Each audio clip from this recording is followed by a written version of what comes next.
Welcome, aspiring filmmakers of the new Hollywood generation. My name is Orlando Delbert. This is Hollywood Unapologetic. I have a question for my Republican friends. How has Trump being in office affected your life for the better personally? I asked a similar question a year into Trump being in office, and only one of my friends had an answer. As someone who travels the world in a supervisory capacity in the energy sector, he had a unique view based on his years of work experience, in particular to renewable energy. A majority of my friends I've grown up with, and almost every single person in the area where I reside are Trump supporters.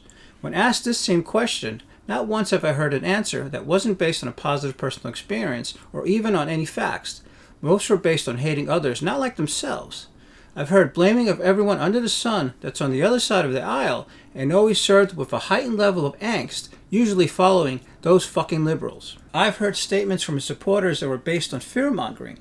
I've heard even to this day, lock her up chants, 4 years later, ridiculous allegations of Hillary Clinton, that whole Pizzagate conspiracy, how Democrats are pro-pedophile, and even how most Americans of color, especially blacks, are not supportive of Black Lives Matter. And living in Trump land, the pro-Trump commercials running on television today are not only non-factual, but they entice fear of the other guy, lacking any reasoning or foundation. Growing up in New York, there were stories of how he personally would mistreat people, some of whom I knew personally. Working in the entertainment industry, men just like him were a dime a dozen.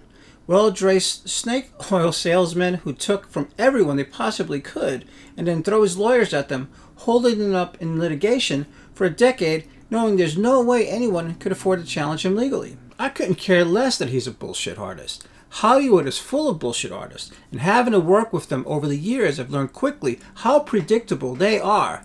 They take and use intimidation as their tool, and while so many people see this as having strength, it's a huge sign of weakness. It's simply being a punk. Being in the toxicity of the entertainment world and being an entrepreneur, I learned early on, leadership is hard. A true leader governs by building up those around him, his company, his people, his country, to grow together to truly being strong as a unified force. Having understanding the mindset of individuals like him, I understand the patterns of behavior because they all do it. They all read Sun Tzu's The Art of War and used tactics learned within in their business practices. They all have the understanding of Joseph Goebbels' The Big Lie, a propaganda technique going back pre-World War II, and to help propagate the lie, they often take examples from the Dictatorship 101 playbook, finding an enemy of the lie because they are the ones that are proof of the truth. For dictators, they single out the press at the very beginning and single out a group of people, often based on religious beliefs or their ethnic heritage. Does this sound familiar? When I asked the question, what came to mind for me was the people I personally knew as part of the 218,000 Americans who have died due to this administration's inaction of a national COVID response.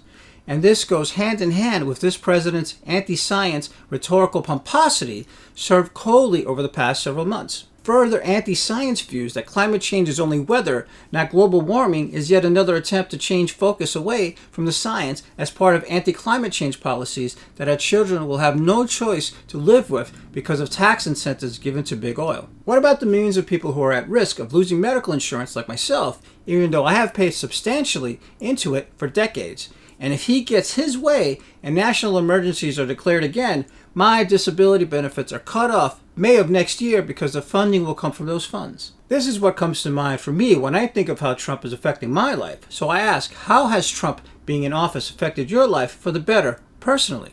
As members of the new Hollywood generation, we're all in it together. Be safe, be smart, and don't forget to be great. More on success in filmmaking, success in life can be found in Pollyanna's tear-soaked Battlefields of Hollywood, Survival Guide Against the Cynicism and Hypocritical.